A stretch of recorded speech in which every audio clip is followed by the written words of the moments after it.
ሁሉም ነገር በጊዜው ይስተካከላል ማለትን መልመድ አለብን። ሁሉም ነገር በጊዜው ይስተካከላል። ሁሉም ነገር ይገርማቸዋል። ሁሉም ነገር በጊዜው ይስተካከላል።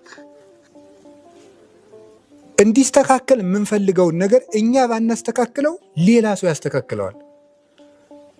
ዳዊት የተመኘውን ቤተ መቅደስ ሰሎሞን ይጨርሰዋል። በቃ ይሄ ነው ነገሩ። ሁሉም ነገር በጊዜው ይሆናል። መልካም ነገር ታስቦ አይቀርም፣ የጊዜ ጉዳይ ነው።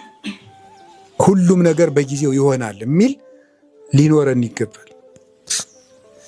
ልጅ ወልዶ ልጅ ጸንሶ ዛሬ ዕለቱን ለከብት እረኝነት ድረስልኝ ቢሉት የማይሆን ነገር ነው።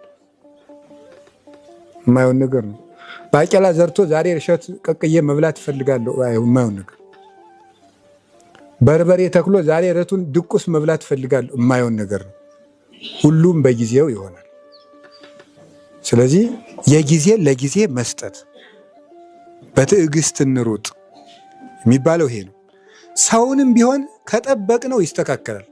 ሰውም ቢሆን ከጠበቅነው ይስተካከላል። ሃይማኖት እስካለው ድረስ ሰውም ቢሆን ይስተካከላል። እንዲህ በሐምሌ ውስጥ መቼ ቀን እንደሆነ አላስታውስም፣ ግን ስንክሳር ላይ አንድ ታሪክ አለ። እየደበደቡት የሚሰብክ ሰውዬ ነበር። ስንት ጊዜ ነው የደበደቡት? ወደ 10 ጊዜ ነው። ወደ 10 ጊዜ እየሄዱ እየደበደቡት ያስተምራቸዋል። ሲጨርስ በድንጋይ ይወግሩታል። መጨረሻ ላይ ግን በትዕግስቱ ብዛት እግዚአብሔር ትዕግስቱን አይቶ ረድቶት አምነው ተጠመቁለት ይላል። ትዕግስት ካለ የማይስተካከል ነገር የለም። የጊዜ ባለቤት ሁሉን በጊዜው ይሰራዋል። ጌታ እንኳን መጥቶ ዕለቱን ኢየሩሳሌምን ክርስቲያን አላረጋትም። በሱ ጊዜ የተመለሱ አሉ፣ በሐዋርያት የተመለሱ አሉ፣ በሊቃውንት የተመለሱ አሉ። አምላክ እንኳን መጥቶ ሁሉ ነገር በአንድ ጊዜ አልተስተካከለም። የሚስተካከለውን አስተካክሎ ለሚያስተካክሉ ሰጥቶ ነው ሄደው።